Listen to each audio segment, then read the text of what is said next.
And Miss Pam, express to me the feeling that rushed to you when you heard 99 years today. It was what Heather deserved, as far as the only thing that she could get where she's at. I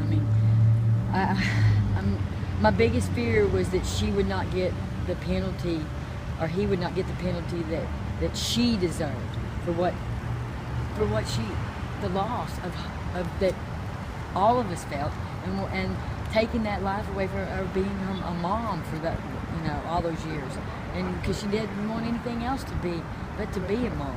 She took care of everybody's kids and her little sister all most of her life, and she was a good mom. She worked hard. She wasn't perfect, but nobody is. And I mean, she didn't deserve any less than that. 99 years. The one thing in my head that I have to just would always, every time I get to what I thought was getting too emotional, is that what would Heather do?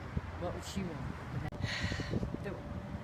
The one thing that I know that Heather would want is that you stand up for what you believe and get off, no matter what, and that, those people that, want to sit on the fence and not, and they don't want to get involved, because maybe that one time, maybe that person that coaches that little team, or maybe those girls that did know Heather, that she helped at some point along the way, seeing what happened to her, they knew she was a strong person. Maybe it'll make them realize that you can't always protect yourself. It can happen to you. The one thing that happens to me over and over each day is I see something, or I read something, or something happens, and I go for my phone to call Heather, to tell her, because it's, she's something, she would appreciate it, and that's what she did with me. There's certain things that, a lot of people would, understand, or think was funny, or appreciate. But there's certain things that only Heather and I, but that's the one.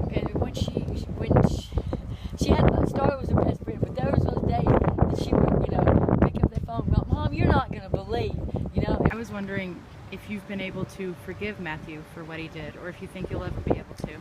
I didn't really think that I would I didn't think there was any way that I would be able to. But when I gave my impact statement, and he looked me in the eye, and he nodded yes to everything that I said, I think I can now. I mean, God's got to forgive him, but for peace from myself and my family, I need to too. And I'm not going to forget it. That doesn't mean that I think he should be walking around in society because he's sick, or crazy, or